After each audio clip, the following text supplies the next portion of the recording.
책에서 일부 내용을 발췌하여 소개드립니다. 책 제목, 10년 후에도 살아남을 주식에 투자하라. 카테고리, 주식 투자. 저자, 김민희, 이승조 무국선생. 출판일, 2021년 8월 25일. 상상빌더 한 줄 요약. 무국선생과 김민희 앵커가 알려주는 주린이를 위한 실전 투자 교과서를 알자. 책 소개. 실전 투자 37년 국내 최고 전문가 무국선생과 제자 김민희 앵커가 알려주는 향후의 시장을 주도할 33개 주식시장 하시슈와 투자 종목. 주식은 싸게 사서 비싸게 파는 것이다. 당신이 주식시장에서 바로 호구가 될 수 있다. 떨어지는 칼날을 잡아라. 시장을 합리적 사고로만 보지 말자. 30에서 40%만 맞는 것 같다.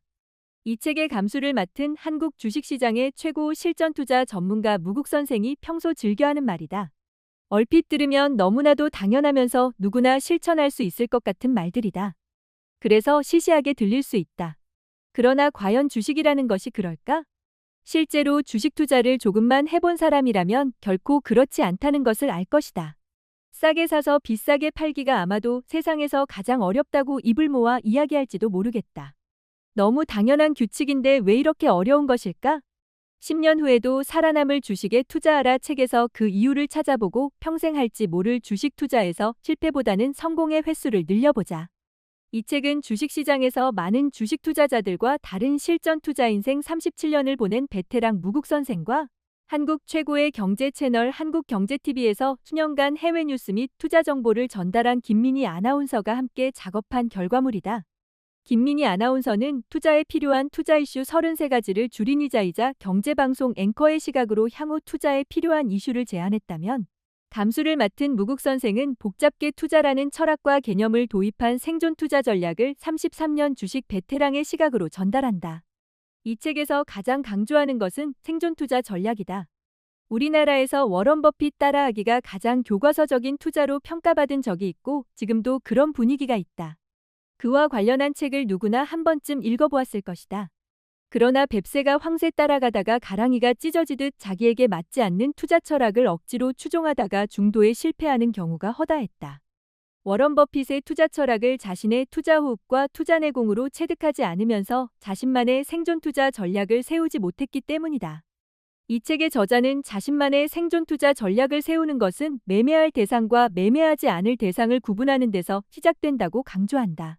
주린이라면 무수히 많은 전문가들의 투자 정보를 자기다움으로 만드는데 3에서 5년 정도의 시간이 필요하다.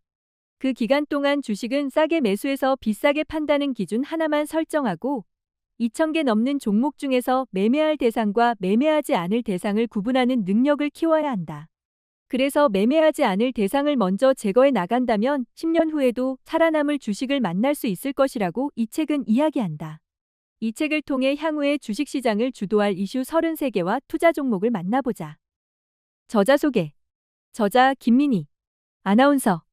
2016년부터 2021년 초까지 한국경제TV 아나운서로 근무했다. 해외 증시 및 헤드라인 뉴스를 전달하는 외신 캐스터로 방송 활동을 시작했고 생방송 글로벌 증시, 출발 증시, 증시라인, 주식경제, 성공투자 오후 증시 등 다양한 주식 방송 프로그램에 출연했다. 경제 방송 외에도 KBS, 국회방송 등 다수 방송 프리랜서로 활동했다. 이화여자대학교에서 성악과 경영학을 전공했다.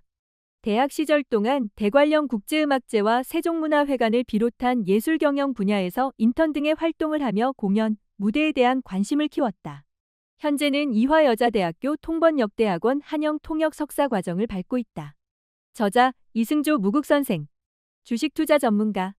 서강대학교 정치외교학과를 졸업했으며 1985년 대우증권 투자분석부, 1996년 동방페레그린 법인부에서 근무했다. 대우증권에 근무하던 시절 급등한 증권주로 57억이라는 큰 수익을 얻은 후 자만에 빠졌다가 모든 주식이 깡통이 되는 쓰라린 경험을 맛보기도 했다. 그런 경험이 있었기에 냉철한 시장 분석과 시세 변동에도 흔들리지 않는 철학을 가지게 되었으며 네티즌들과 개인 투자자들의 존경을 한몸에 받는 한국형 가치투자가로 거듭날 수 있었다. 시카고 선물교육 이수, 성균관대 사회교육원에서 증권학, 명지대 부동산유통대학원에서 주식공학을 강의했다. 한국경제TV의 패널로 활동했으며 현재는 매일 머니투데이 방송 MTN의 코너와 매주 금요일 연합인포맥스의 프로그램에서 시장금 본주의자로서 시장 전략과 주식시장 읽는 법을 다양한 방식으로 제공하고 있다. 투자 사이트 다인인베스트와 네이버 카페 아우름 패밀리를 운영하고 있다. 또한 동영상 교육 사이트 에어클래스에서 실전 투자 전략을 동영상으로 교육하고 있다. 책에서 얻은 내용. 주식 투자는 나를 위한 취미가 아니라 나의 가족을 위한 생존 게임. 상승이 있으면 하락이 있고 하락이 있으면 상승이 있다.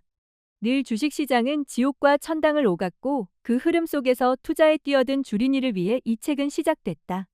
이 책은 가치주와 성장주의 차이, 요지경 속 부동산의 틈새시장 투자 전략, 주식시장의 큰손인 윈도 드레싱과 공매도, 블록딜, 국민의 세금으로 운영되는 국민연금의 역할, 공시를 보는 이유, 합리적 투자의 조건, 현명한 전업개미가 되기 위한 전략, 재무제표 읽는 법 등 주린이라면 반드시 알아야 하는 기본적인 주식 상식부터 코로나19의 직접적인 수혜주인 제약과 바이오 업계의 투자 지표, 차와전 자동차, 화학, 전자 반도체 시대의 화학주와 경기 민감주 같은 유상증자지만 다른 결과를 불러온 테슬라와 헬릭스미스의 차이, 지난해 많은 월급쟁이들의 부러움을 한몸에 받은 SK바이오팜 직원들의 16억 원이 넘는 자사주, 해프닝으로 끝나버린 현대차와 애플카의 협업 등 뉴스 속에서 한 번쯤 들어봤을 여러 기업들의 사례들을 전문가 입장에서 냉철한 분석을 쏟아냈다.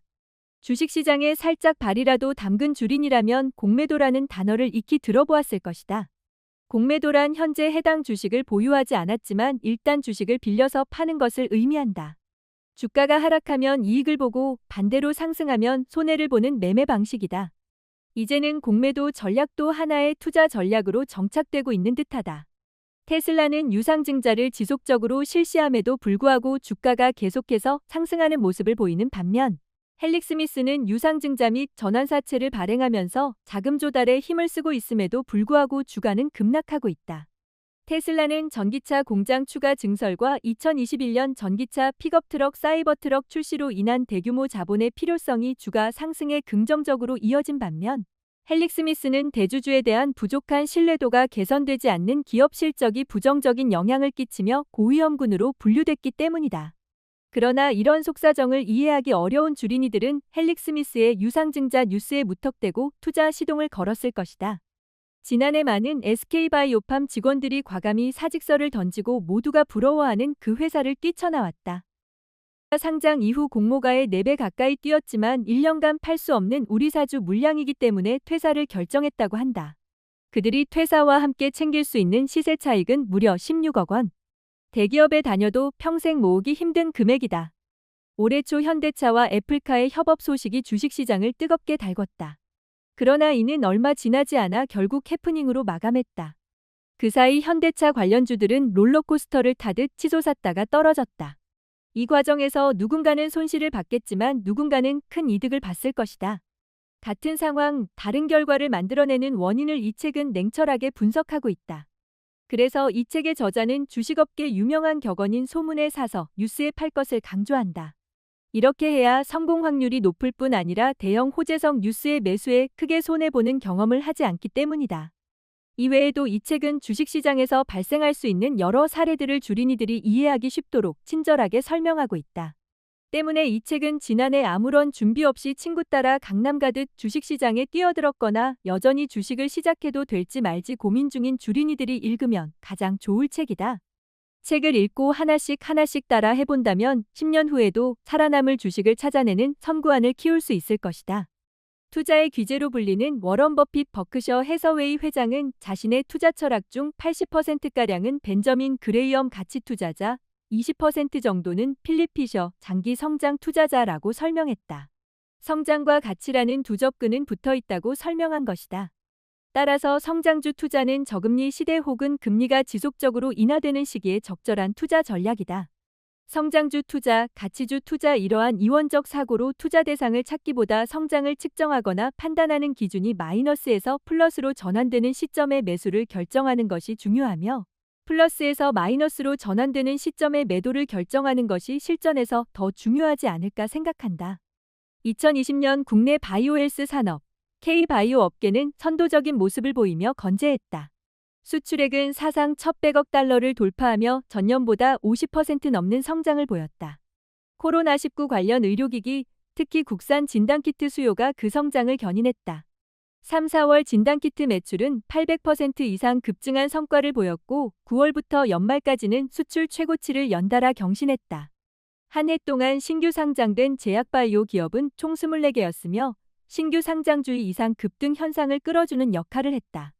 코로나19로 인해 2020년 급등한 부분도 있고 백신 개발과 함께 언택트에서 컨택트 세상으로 이동하는 과정에서 제약, 바이오주보다 여행, 유통, 소비주로 시장의 주도주가 움직이는 현상도 영향을 미치는 듯하다. 또한 제약 바이오의 최대 약점은 미래의 성장성에 방점을 둔다는 점이다. 성장성이 훼손되고 실질적인 실적이 보이지 않고 있다. 현 시장은 성장보다 실적이라는 화두에 주목하고 있는 상황이다. 따라서 제약 바이오주의 가격 변동성이 매우 커지고 있다는 점이 투자자 입장에서는 큰 약점이 될 수 있다. A라는 주식 주가는 1만 원이다. A 주식 100주를 일주일 뒤 갚기로 하고 빌린다. 이후 빌린 A 주식 100주를 시장에 매도한다. 주식 1만 원 100주 이꼬르 100만 원. 100주를 팔면 현금 100만 원이 생기는 뜻이다.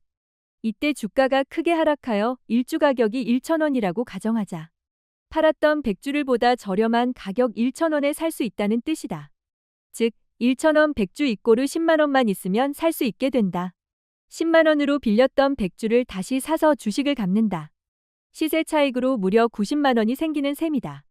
반대로 주가가 내가 매도한 가격보다 오르게 되면 손해가 나기 마련이다.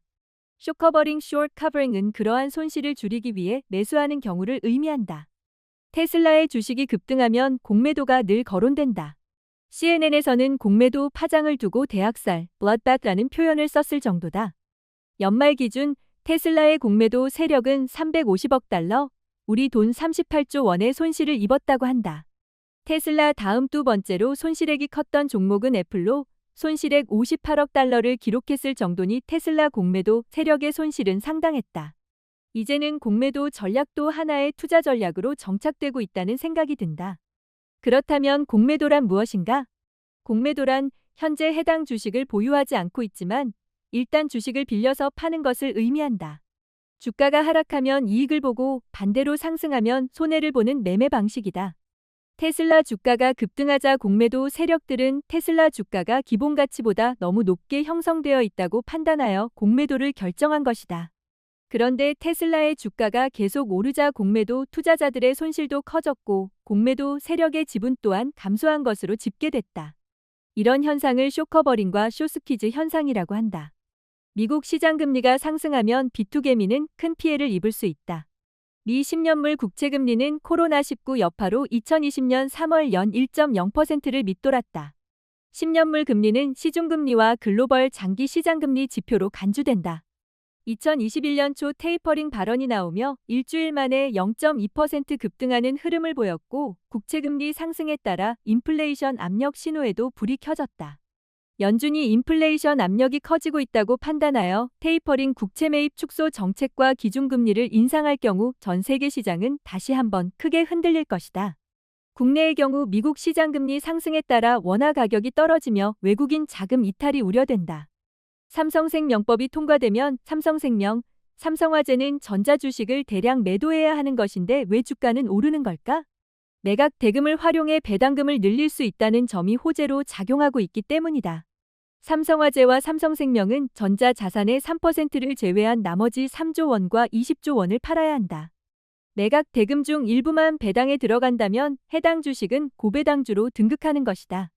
그동안 삼성생명은 지배구조 이슈로 지분 매각 가능성이 낮았지만 시장은 이제 삼성생명법에 따른 어쩌면 반사이익 기대감, 매각 후 배당 확대의 기대를 걸고 있다. 하지만 법안의 통과 여부도 확실하지 않은 시점에서 이를 단기적인 투자 전략으로 보기에는 한계가 있어 보인다. 현대차 그룹도 직접 미래차 개발에 나설 수 있지는 않을까? 애플카 협력이 마냥 호재일까 등 이해득실을 따져보는 투자자들도 많았다. 애플이 가진 강력한 브랜드의 힘을 받을 수 있는 긍정적 소식도 많지만 애플카 제조 단계에만 들어가는 OEM 주문자 위탁 생산 업체로 전락하지는 않을까 우려하는 목소리도 있었다. 한편 기아차가 애플의 잠정 협력 파트너로 결정된 부분은 다르게 받아들이기 시작했다. 그룹 지배구조 개편 과정에서 기아차가 소외될 것이라는 전망이 나오며 현대차 3인방에서도 제외될 것이라는 소식이 들려왔다. 하지만 이번 애플과 기아차의 협력 소식에 현대차는 브랜드를 유지하는 전략을 쓰는 동시에 기아차도 실리를 찾을 수 있는 방법을 사용하지 않을까 기대감이 모아졌다. 결론적으로 현대차 애플카는 해프닝으로 마감했고 주가만 뉴스가 극성을 부리던 2021년 1월 초에 현대차 기아, 현대모비스 사상 최고가를 만드는 데 기여했지만 그 이후 주가는 속절없이 하락하는 모습을 보이고 있다. 개인적으로 거버넌스 투자 전략을 수립할 때는 복잡하게 생각하지 말고 정의선 회장 개인 입장에서 나의 자산 가치를 가장 크게 만드는 방법이 무엇일지 대주주의 이기심에서 시작하라고 강조해드렸다. 거창하게 사회정의 ESG, 정부 정책의 방향성 중심으로 접근하다 보면 미로에서 헤매는 경우가 많기 때문이다. 따라서 정의선 회장 개인 지분이 많은 종목을 시작점으로 실전 투자를 베팅하는 대주주의 탐욕으로 접근시켜 투자 실행을 하라고 강조했다. 합리적으로 생각하지 않고 투자자의 눈에 콩깍지를 씌워 묻지마식 추격 매수를 하게 만드는 이벤트를 실전 투자에서는 항상 조심할 것을 강조한다. 삼척동자도 다 아는 내용을 사실로 알고 들어가는 순간 정보의 비대칭성을 3에서 6개월 정도에 알거나 그렇게 보이도록 설계한 보이지 않는 세력들의 매도 물량을 받아주는 상황이 될 수 있다. 증여세 납부를 위해 전략을 고심 중인 삼성그룹이지만 사실 이재용 부회장의 경영권 승계 작업은 오래전부터 이루어져 왔다. 그 시작은 1996년 에버랜드의 전환사채 발행으로 거슬러 올라간다. 당시 에버랜드는 회사의 손해가 발생했음에도 불구하고 전환사채를 헐값에 발행해 이 부회장에게 넘겼다. 시가보다 낮은 가격으로 주식을 넘겼다는 의미다. 당시 에버랜드 주식 가격은 주당 8만 원가량 거래됐지만 전환사채 만기 때 1주당 7,700원에 거래하기로 한 것이다. 이상하게도 기존 주주들은 비싼 주식을 헐값에 살 수 있는 채권을 포기했다. 검찰에서는 에버랜드 이사들을 기소했지만 대법원에서 무죄 판결이 나왔고 결국 이 부회장은 에버랜드의 대주주가 되었다. 가장 대표적으로 이슈가 된 물적 분할 기업은 LG화학이다. 10월 말 LG화학은 임시 주주총회를 열어 배터리 부문 분사, 물적 분할을 확정했다. 이대 주주인 국민연금과 소액주주들은 주주가치 훼손을 우려하며 반대해왔다. 배터리 사업이 LG화학 실적을 견인하는 역할을 해왔는데 이 핵심 부문을 떼어내면 주가는 떨어질 것이란 우려였다. 치킨을 주문했는데 무만 왔다. 빅히트를 샀는데 BTS가 탈퇴했다며 비유를 한 개인 투자자들도 많았다. 국내외 의결권 자문사들이 찬성한 사안에 대해 국민연금이 반대한 부분도 주목을 받으며 놀라는 것했다. 하지만 당시에도 장기적으로는 주가가 오히려 상승할 것이란 전망이 많았다. 대다수 증권사에서는 신설법인으로 인해 배터리 부문의 기업 가치가 더 높아질 것이고 물적 분할로 지분 대부분을 보유한 LG화학도 긍정적일 것이란 분석이었다. 일각에서는 목표주가 100만 원을 제시하기도 했다. 거짓말처럼 2021년 초 LG화학 주가는 2차 전지 모멘텀에 힘입어 100만 원을 돌파하는 기염을 토했다. 여기서 가장 근본적인 기준이 있다. 그 하나는 시장이 정답이다. 시장이 이야기해주는 수치, 빅데이터에 인간의 합리성을 대입시키지 말고 그냥 물 흐르듯 대응하는 전략으로 실전에 집중한다. 이렇게 하다 보니 시장이 틀렸고 이번에는 다르다라는 함정에 걸리지 않았고 시장에서의 생존 확률이 높아졌다는 것은 경험을 하면 할수록 더 생생하게 느낄 수 있었다. 다른 하나는 대주주의 이기심과 이해 당사자의 이기심에 집중한다는 점이다. 합리적으로 이 시나리오가 회사에 좋고 합리적인 대안이라고 해도 대주주나 이해 당사자의 탐욕에 배치될 경우 개인적으로 그 시나리오를 폐기하고 대주주 혹은 이해 당사자의 탐욕에 근거하는 시나리오에 집중할 것을 권한다. 자영업을 하든 주식 투자를 하든 반드시 수입을 위한 파이프라인을 하나로 단일화하지 말아야 한다. 전업 투자자가 되더라도 주식에만 전념하지 말고 다른 일 한 가지는 찾아 생활비를 주식 투자로 벌어야 하는 시스템이 되지 않도록 하는 것이 중요하다. 전업 투자자로 투자소득을 갖고 개인의 생활비와 가족의 생활비, 교육비 등을 조달하는 것은 그리 만만치 않고 매달 고정비가 필요하다 보면 실전 투자에서 좋지 않은 상황에도 주식을 매도해야 하는 경우가 발생하기 때문이다. 따라서 주식으로 창업하려는 투자자들에게 아무리 시드머니가 많다 해도 온전히 주식 투자에만 집중하지 말고 자신이 잘할 수 있는 다른 직업을 찾아 병행해 갈 것을 권한다. 직장을 그만두고 작은 사무실을 얻어 사무실 비용을 내고 주식 투자를 통해 수익을 내 그 수익금으로 생활비와 자신이 필요한 것을 사는 비즈니스 구조는 투자가 잘 될 경우에도 힘들지만 그렇지 않는 경우가 닥치면 귀중한 기초자산마저 훼손하는 상황이 발생할 수 있다. 또 이런 현상이 빈번하게 발생하면 투자 심리가 불안해지고 매매 조절도 뜻대로 되지 않아 실패할 확률이 높아진다. 그래서 직장을 그만두고 하루 종일 투자 모니터 앞에서 매매하는 식의 생계형 트레이더가 되려는 사람들에게 이런 비즈니스 구조는 시간 차이가 있을 뿐 성공하기보다는 망하는 구조이니 하지 않는 것이 좋다고 권한다. 주식은 싸게 매수해서 비싸게 판다는 단순 기준 하나만 설정하고 2,000개 이상의 종목 중 매매하지 말아야 할 대상을 선정해 먼저 그 종목을 제거하는 법부터 시작해보길 바란다. 국내 선물 만기일은 3월, 6월, 9월, 12월 두 번째 목요일이고 옵션 만기일은 매월 두 번째 목요일이다. 선물과 옵션 만기일이 동시에 겹치는 날짜, 주가지수 선물과 옵션, 개별 주식 선물과 옵션 4가지 파생 상품의 만기일이 겹치는 날을 네 마녀의 날 쿼드루플 위칭 데이라 부른다. 주식시장이 마녀의 심술처럼 예측하기 어려운 비정상적인 모습을 보여서 그런 이름이 붙었다. 미국 증시는 3월, 6월, 9월, 12월 세 번째 금요일이 선물 만기일이고 매월 세 번째 금요일이 옵션 만기일이다. 오늘 영상은 여기까지입니다. 시청해주셔서 감사합니다. 오늘 내용이 도움이 되셨다면 좋아요와 구독 그리고 알림 설정 부탁드립니다.